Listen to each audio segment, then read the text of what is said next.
Good morning everyone. I am Surabhi Shukla and today we are going to study about health problems in India. So there are so many health problems in India like communicable diseases, non-communicable diseases and many more. So we are moving towards the introduction. India is incredibly diverse. As we all know, India is very diverse country and very rich in culture. In spite of all these things, all these beautiful things in India, there is a major health issue also in India, which the other countries have minimized far successfully. मतलब जो बाकी countries में almost eradicate हो चुका है या minimise हो चुका है, वो इंडिया में अभी भी है. These health issues affect absolutely everyone from the poorest to richest. और ये इश्यूज़ सबको इफेक्ट करते हैं, everyone from the poorest to the richest one. Now what is health? According to WHO, health is a state of complete mental, physical and social well-being, not merely the absence of disease or infirmity. We have studied many times this definition of health, that health is a complete mental, physical और social well-being. ना कि सिर्फ physical, ना ही सिर्फ mental, ना ही सिर्फ social well-being. हर तरह, हर स्टेट में complete health होनी चाहिए. Not only the absence of disease. सिर्फ डिसीज़ का ना होना doesn't mean the person is healthy. Person should be healthy in every state. No health problem. It is a state in which we are unable to function normally.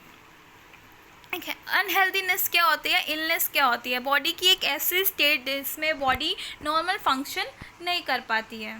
There are many health problems, those are an obstacle in development of the country.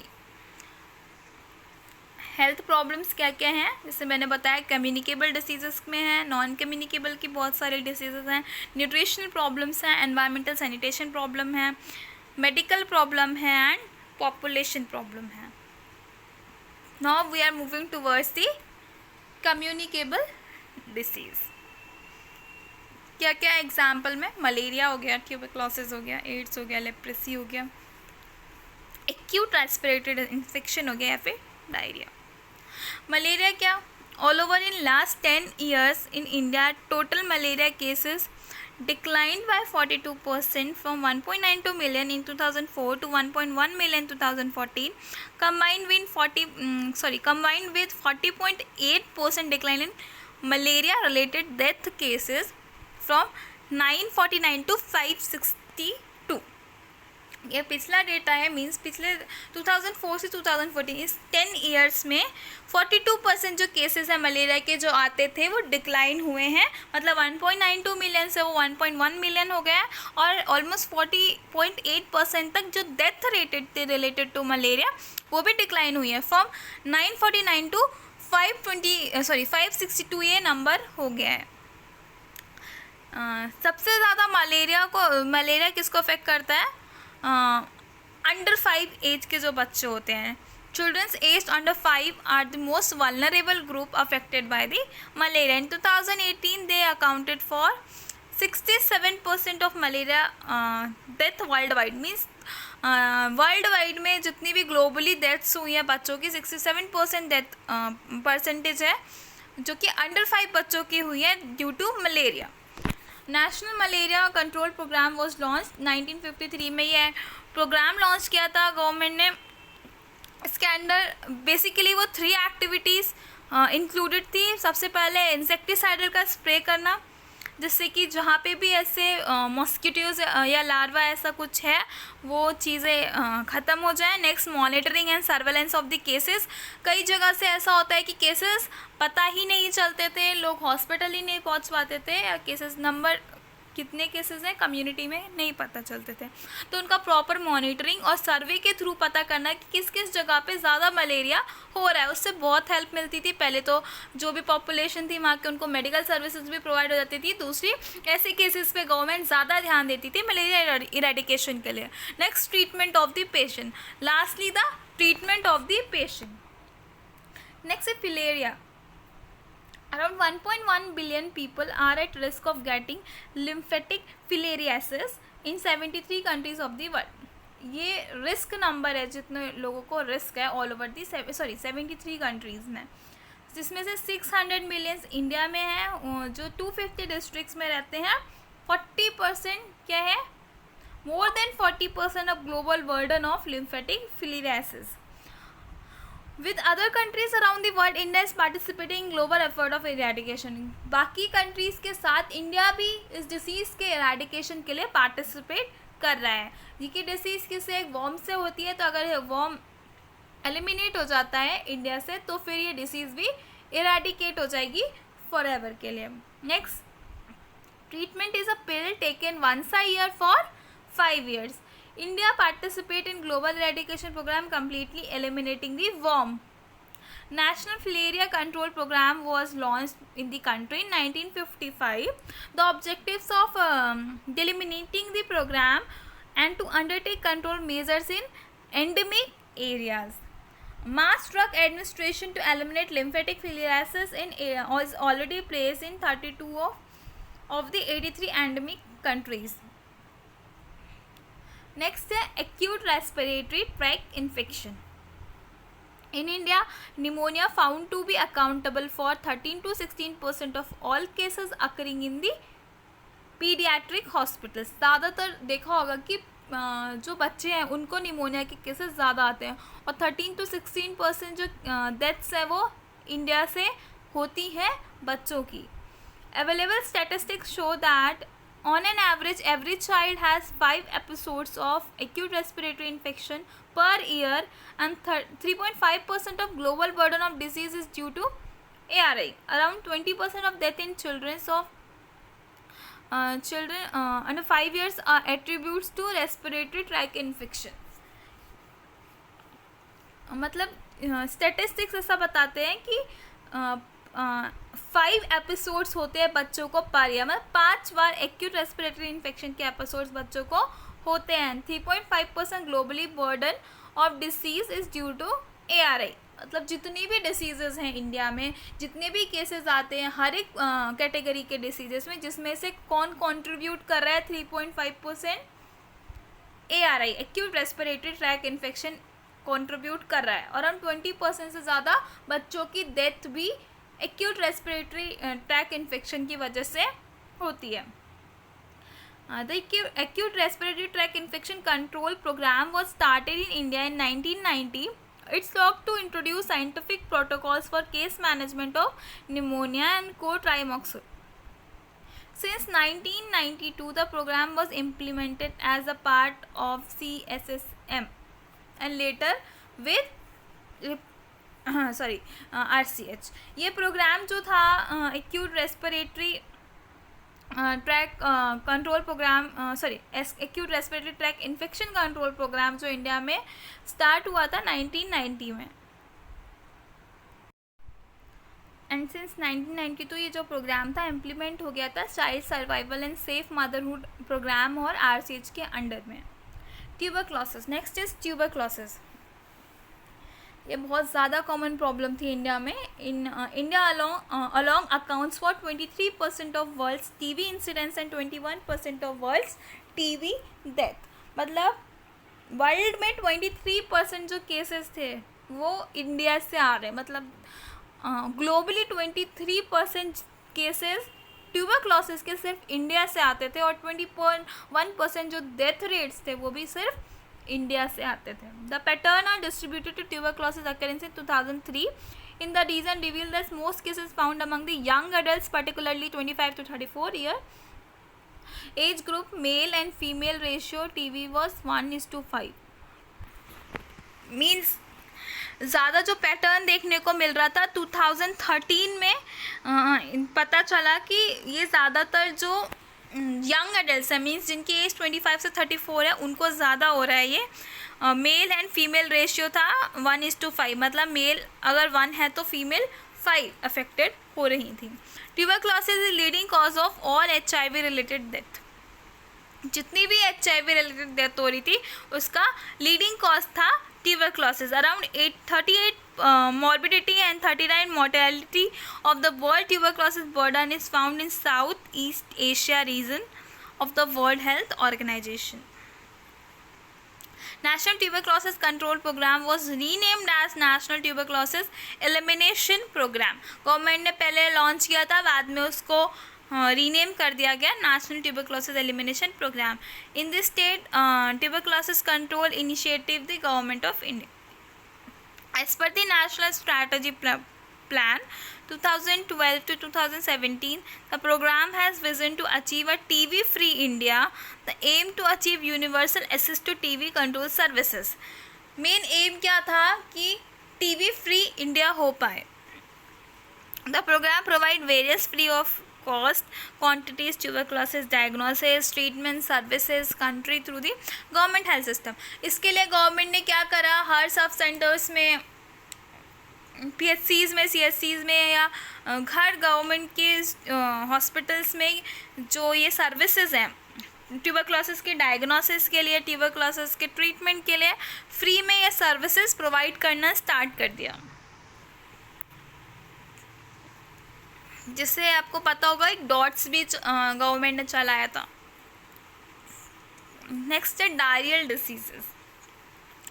Diarrhoea is most common in children under 5, specially those between 6 to 2 months.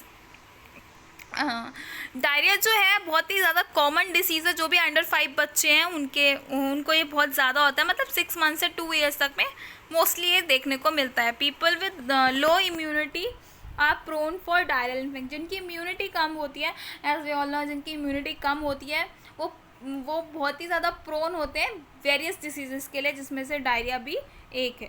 Diarrhoea is most common in person with mall nutrition. जिनको माल nutrition होता है, जिन बच्चों को या जिनको भी, उनमें ये ज़्यादा डायरियल डिसीज़ देखने को मिलती है. Poverty, prematurity, reduce gastric acidity, immunodeficiency, lack of personal domestic hygiene and incorrect feeding practices are all contribute the occurrence of diarrhea.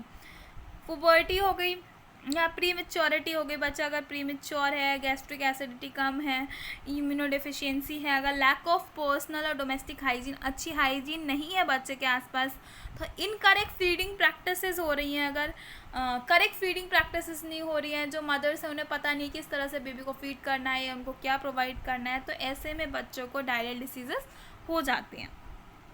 Diarrhoeal disease control programme launch by WHO in 1978 are describe.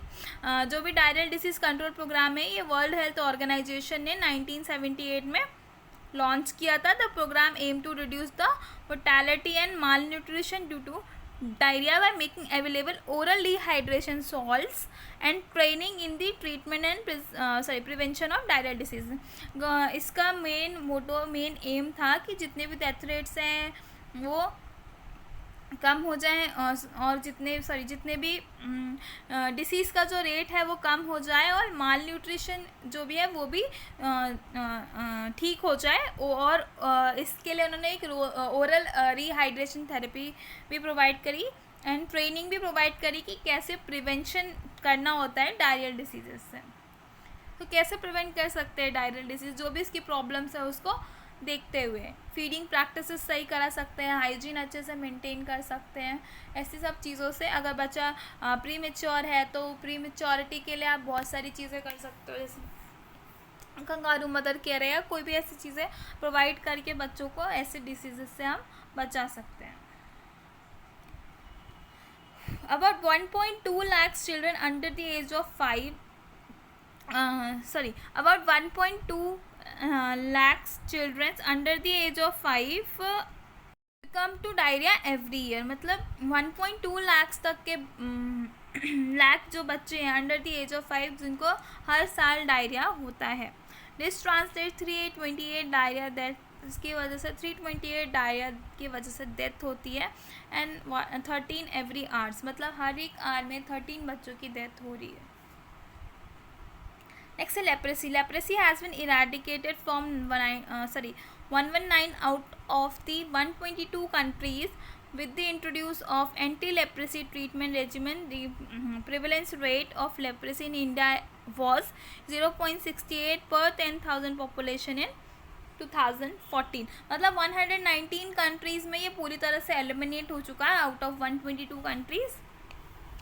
Anti leprosy treatment की वजह से, और India में इसका rate है मतलब 0.68 पर 1000, मतलब पर 10,000 में किसी एक 0.68 ये केस देखने को मिलेगा इन 2014. Although India achieved elimination of leprosy as a public health problem in 2005, still there are leprosy cases identified in higher endemic state. वैसे तो 2005 में इंडिया को लेप्रेसी फ्री कंट्री बता दिया गया था. इंडिया में से सारे लेप्रेसी के केसेस, लेप्रेसी पूरी तरह इराडिकेट हो गया था, पर आज भी कुछ कुछ जगह पे मतलब जो भी हाई एंडेमिक स्टेट है वहाँ पे कुछ एक दो केस आज भी लेप्रेसी के आइडेंटिफाई होते हैं. The prevalence rate of state and districts vary. Mass chemotherapy used by India is brilliant strategy in reducing the microfilaria to very low level among the people who are on treatment. Chemotherapy सबको पता है. Mass chemotherapy like combination of so many drugs, ठीक है, एक से ज़्यादा कई drugs का कॉम्बिनेशन जो है उसको हम बोलते हैं हाँ कीमोथेरेपी, और वो प्रोवाइड करा था इंडिया ने. National leprosy eradication programme in health scheme of the ministry of health and family welfare government of India to eradicate leprosy in India. It was launch in, कब लॉन्च हुआ था programme? 1983 में as a continuation of national leprosy programme 1995 में. इसके continuation में ये programme launch हुआ था. Now AIDS. So far as there is no treatment for curing HIV infection, however, the available antiretroviral drugs can help effectively to control the virus so that the people with HIV can enjoy healthy and productive life. As we all know, there is no permanent treatment. There is no permanent treatment of HIV infection. However, जो antiretroviral drugs है वो जो भी affected लोग हैं उनको एक quality life, एक प्रोडक्टिव लाइफ जो है प्रोवाइड करता है. HIV is life threatening infection and claim 34 million life so far. एक लाइफ थ्रेटनिंग इन्फेक्शन है, इम्यूनिटी कॉम्प्रोमाइज़ हो जाती है जिसकी वजह से 34 मिलियन जो लाइफ्स हैं वो अभी तक जा चुकी हैं, मतलब इतनी डेथ्स हो चुकी हैं. Consent, confidentiality, counseling, correct results and connection are strategies recommended by World Health Organization to motivate people to come forward in using HIV testing facilities. ऐसे ये बहुत बड़ा टैबू हो जाता है, लोगों को लगता है HIV टेस्ट नहीं कराना है वरना पता नहीं सब क्या सोचेंगे, STDs की वजह से तो HIV नहीं हुआ है, ये सोच के लोग टेस्टिंग्स भी नहीं कराते थे और प्रॉपर ड्रग्स भी नहीं लेते थे. तो कंसेंट ऑब्वियसली कंसेंट ज़रूरी है बिफोर टेस्टिंग, और मेंटेनिंग देयर कॉन्फिडेंशियलिटी और सही तरह की काउंसलिंग प्रोवाइड करके हमें अच्छे रिजल्ट्स मिल सकते हैं. National AIDS control programme, government ने क्या लॉन्च किया था? नेशनल एड कंट्रोल प्रोग्राम 1992 में. फिर सेकेंड प्रोग्राम ये लॉन्च हुआ 1999 में. Decentralisation of programme, implementation of state level and greater involvement of NGOs. अब ये स्टेट लेवल पे क्या हुआ, इम्प्लीमेंट हुआ, और नॉन गवर्नमेंटल ऑर्गेनाइजेशंस थी उन्होंने ज़्यादा से ज़्यादा इसमें पार्टिसिपेट किया. फिर थर्ड टाइम जब ये इम्प्लीमेंट हुआ 2007 से 2012 में, scaling up HIV prevention, intervention for HRG, antiretroviral जो ड्रग्स थे, and general population and integrate them with care, support and treatment services. Next fourth time जब ये लॉन्च हुआ, been develop for period 2012 to 2017. Apart from above communicable diseases, there are other diseases predominantly required attention from government, जैसे dengue fever हो गया, enteric fever हो गया, meningitis, kala azar, Japanese encephalitis etcetera. These are some other diseases जिसमें government को ध्यान देना चाहिए for eradication. It is still known challenge to India to modify the environment and enhance the standard of living better diseases. के लिए क्या चाहिए India को for better from these diseases? एक better environment, एक अच्छा sanitation, एक standard of living चाहिए जो कि अभी भी इंडिया के लिए एक big challenge है. Now we are moving towards the non-communicable diseases like cardiovascular diseases हो गई, diabetes, chronic respiratory diseases या cancer. Increased urbanization and industrialization changing the age structure and lifestyle of people placed in India critical positioning forcing continuous burden of NCDs. मतलब जितना भी urbanisation हो रहा है, लोग सिटीज़ की तरफ मूव कर रहे हैं, जितना इंडस्ट्रियलाइजेशन बढ़ रहा है, से लोगों की लाइफस्टाइल भी चेंज हो रही है, एज स्ट्रक्चर भी चेंज हो रहा है, जो कि लीड कर रहा है बहुत सारी नॉन कम्युनिकेबल डिसीजेज का. Based on the prevalence rate, cardiovascular diseases, diabetes mellitus, chronic obstructive pulmonary disease and cancer are 4 leading chronic diseases in India by 2030. Productivity loss due to non-communicable diseases will be 17.9 million year loss. मतलब इतने लोग हर year death होगी, और 2030 तक जो होंगी ये leading diseases होंगी जिनके कारण डेथ रेट बढ़ेगा, और जिनको ये डिसीजेस का रेट है वो बढ़ता जाएगा. इंडिया हैज़ 46 मिलियन डायबिटीज़ अभी इंडिया में 46 million diabetes mellitus. Coronary heart disease 62 million तक ऊपर पहुंच चुका है, और 23 मिलियन COPD के केसेस मिल रहे हैं. द सेकेंड लार्जेस्ट कॉज है डेथ इंडिया. तो सेकेंड लार्जेस्ट कॉज क्या है? Chronic obstructive pulmonary disease compare to 21 million in 2010. Out of every 4 Indians risk of dying from non-communicable disease before reaching 70 years. There are about 1 million tobacco deaths occur each year in India. In 2012, an estimated 600,000 to 700,000 deaths in India were caused by cancer. Cancer से India में almost 600,000 to 700,000 death हो रही है every year, और 1 million death किसकी वजह से हो रही है? टोबैको की वजह से. और India out of every 4 Indian risk of dying of non communicable disease की वजह से हर एक 4th इंडियन ऐसा हो रहा है कि 70 की एज से पहले ही उनकी डेथ हो रही है because of these leading non-communicable diseases. Poor people die from cancer before the age of 70 years. The leading site of cancer in male include lungs.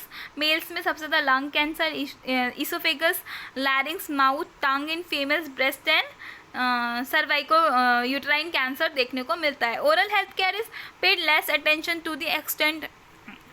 Even the district hospital do not have required machinery, material, equipments to provide oral health care. Oral health पे बहुत कम ध्यान दिया जाता है. Even government hospital में facilities provide नहीं की जाती. India is the first country to develop specific nation target indicate aim at reducing the number of global premature deaths from non-communicable diseases by 25% by 2025. क्या क्या programs launch हुए थे for non-communicable diseases? National Cancer Control Program, National Mental Health Program, National Diabetes Control Program, National Program for Control and Treatment of Occupational Diseases, National Program for Control of Blindness, National Program for Control of Diabetes, Cardiovascular Diseases and Stroke, National Program for Prevention and Control of Deafness. ये सारे जो programmes थे government ने launch करे थे for एडिकेशन for decreasing the rate of these non-communicable diseases. Now we are moving toward nutritional deficiency disease. Nutritional deficiency की वजह से क्या क्या diseases इंडिया में हो रही हैं? India community has mixed pattern of living style, obviously, which is influenced by specifically by poor and rich status of people who lived in poor and rich living customs and practices respectively. एक mix pattern देखने को मिलता है India में. ना ही सिर्फ poor और rich जो लोग हैं उनका अलग तरीका, बल्कि इंडिया में इतने सारे कल्चर्स हैं, इतने सारी वेराइटीज़ हैं लोगों की, तो वो अलग अलग तरीके से रहना पसंद करते हैं. दे हैव डिफरेंट कल्चर, तो उनका लिविंग भी, वे ऑफ लिविंग भी एक दूसरे से बहुत अलग होता है. The poor are largely undernourished and rich are overnourished, contributing to major health problem. जो ज़्यादा पुअर हैं उनमें क्या है, अंडर नरिश देखने को मिलता है. उनके बच्चों को माल nutrition, protein energy mal nutrition, ऐसे कई सारी चीज़ें देखने को मिलती हैं. और जो रिच है वो ओवर नरिश, उनमें ज़्यादा तो ओबेसिटी ज़्यादा देखने को मिलती है. In the present context rising food prices lead to lack of access of nutritious food, ultimately end up in malnutrition. जितने भी फूड प्राइसेस बढ़ जाते हैं जब, तो न्यूट्रिशियस फूड क्या होता है, प्रोवाइड नहीं हो पाता है, जिसकी वजह से माल न्यूट्रिशन होता है। मेजर न्यूट्रिशन प्रॉब्लम में क्या आ गई, वही protein energy mal nutrition, nutritional anaemia, low birth weight, xerophthalmia, iodine deficiency disorder और बहुत सारी चीज़ें। Protein energy malnutrition is defined as insufficient, excessive or imbalanced consumption of one of the nutrients. In developing countries, malnutrition is one of the indirect cause of 300,000 deaths that occur every year among the children below age of 5 years. Protein energy malnutrition is commonly found in state of country. Nutritional marasmus is most common than kwashiorkor among the under 5 children. इसमें क्या होता है, protein energy malnutrition, किसी भी एक nutrient का ज़्यादा excessive हो जाना या इनसफिशिएंट होना क्या लीड करता है, इम्बैलेंस, जिसकी वजह से क्या होता है, प्रोटीन एनर्जी मालन्यूट्रिशन। मरासमस जो कि ज़्यादातर दिखता है, ज़्यादा कॉमन है क्वाशियोरकर से अंडर 5 तक के जो बच्चों में, और जिसकी वजह से अराउंड 300,000 डेथ्स जो होती हैं हर ईयर हो रही हैं।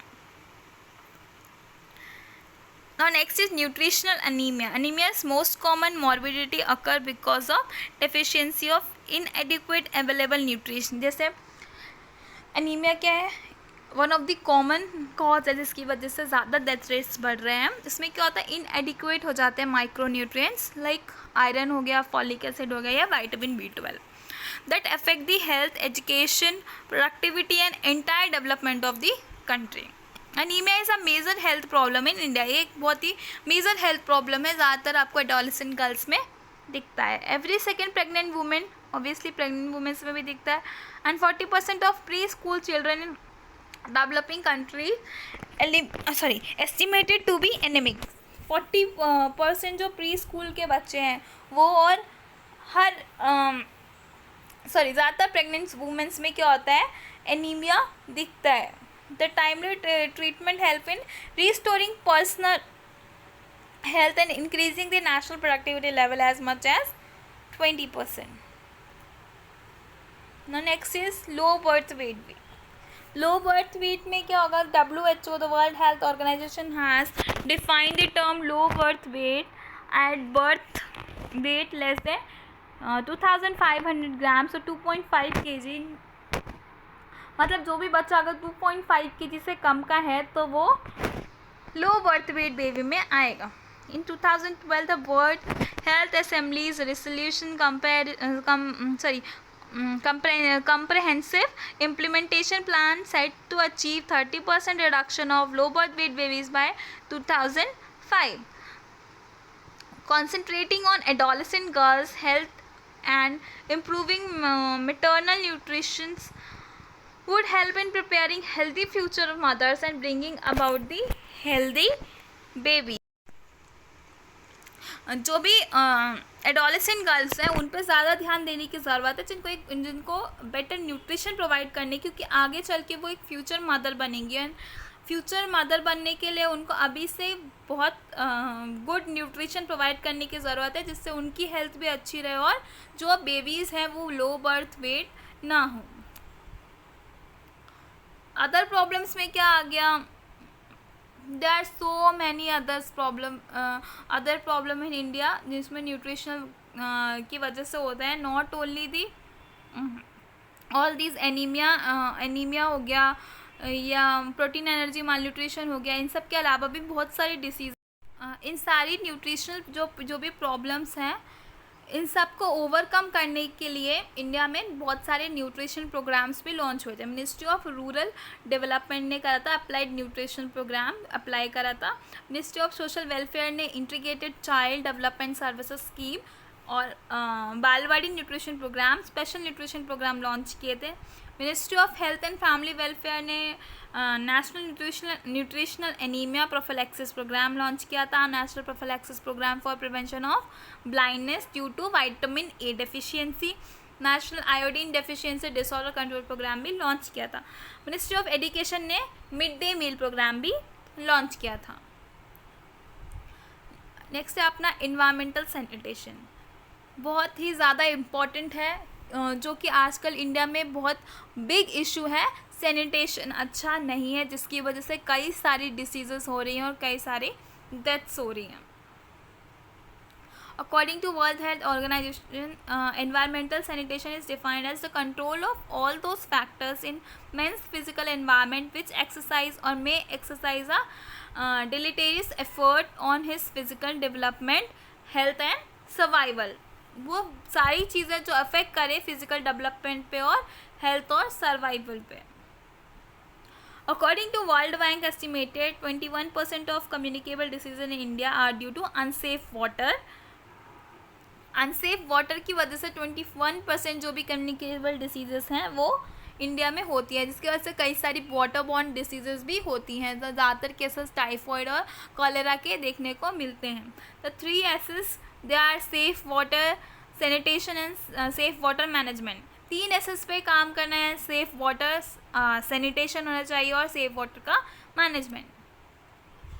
About 60% of this toiletless population live in India.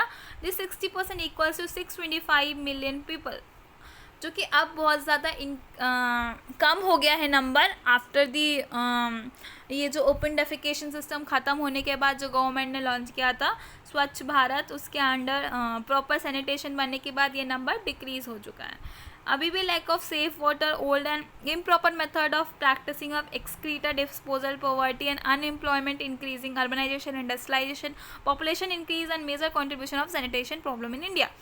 अभी काफ़ी हद तक ठीक हो गया, but still there is open defecation system in India, आज भी प्रैक्टिस हो रहा है।